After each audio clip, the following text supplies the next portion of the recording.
Hello for the third Sunday of Advent, only using the Gospel Luke 3:10-18. It deals with John the Baptist. They go to John and they ask him some questions. What can we do, to show our good intentions? What can we do? We hear this from many people at times at funeral. Oh, I'm so sorry. What can I do? Or what can we do? Well, way back when John was preaching, they said, what can we do? And John answers three different groups. The first, the crowds. The second, the tax collectors. And finally, the soldiers. Which of those three groups do you really like and identify with? Well, I'll tell you mine. You can tell me yours. I like the crowds, the first one. So they asked John, well, what should we do? And the crowds asked, and Jesus said, well, if you have two coats or cloaks or coats or whatever, share one. Keep one for yourself, give the other person one. You can't wear two at once. That's a far cry from Jesus. Remember when Jesus has asked some of the questions by certain people, go sell all you have and give to the poor and come follow me. Boy, is that ideal. I don't know. That's perfect answer. And it's so ideal and so perfect. I think many of us say, well, I can't do all that. And many people don't try then. Well, the perfect. You can demand the perfect, or you can invite to the perfect. Something similar to what John the Baptist says, there's something in the Old Testament from the book of Tobit. Tobit, the 4th chapter in 4 verses, 15, 16, 18, and 19, 4 verses. And I like this better, in a sense, than Jesus. Hold on. Wait to hear it. Tobit says, do to no one what you yourself dislike. Give to the hungry some of your bread, and to the naked some of your clothing. Seek counsel from every wise man. At all times bless the Lord God. Ask him to make all your paths straight and to grant success to all your endeavors and plans. I really like Tobit's answer and John the Baptist to the crowds.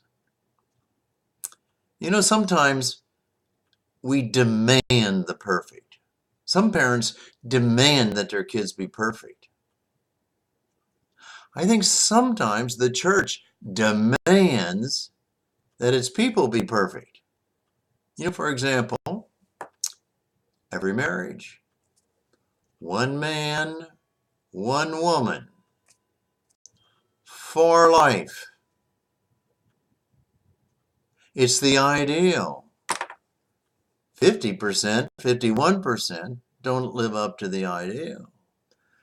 But the church demands, that's it, you got one chance.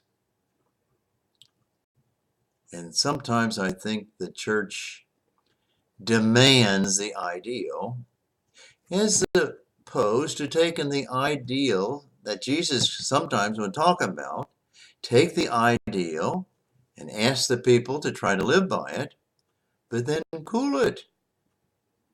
And not just demand and make you feel guilty when you haven't done it. There's another thing just recently I found and read and really liked, same idea. And I looked it up on the internet as far as where this came from. The closest that I could come from is from Voltaire. And it deals with the perfect and the ideal and so forth. It says something like this.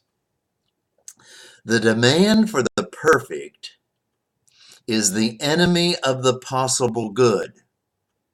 The demand for the perfect is the enemy of the possible good. He says, be at peace and work towards justice, but don't expect perfection in yourself, or in the world. He goes on and says, perfectionism contributes to intolerance and judgmentalism and makes ordinary love largely impossible. Boy, I find that to be true.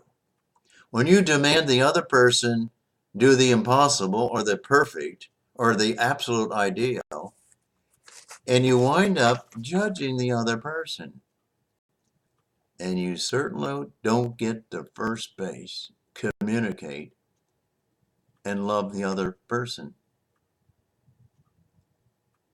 Well, I just think when they went out to the desert to ask John about what must we do, I really like that crowd's answer better than the following two.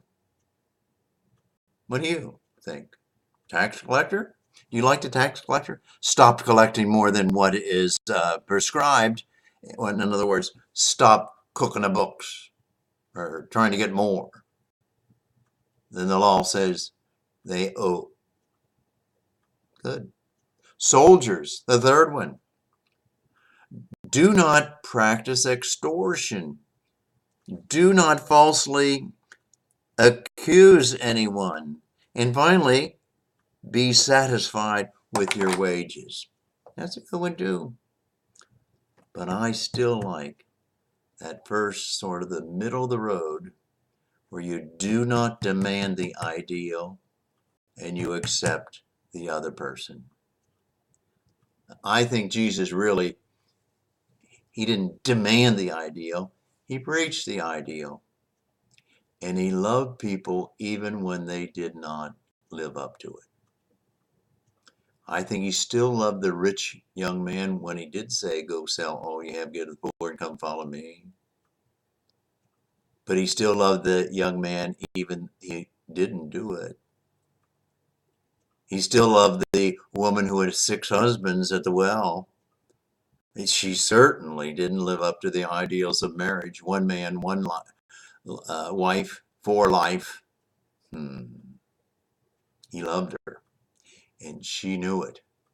She went and ran into town and bragged about this person that loved her could be the Messiah.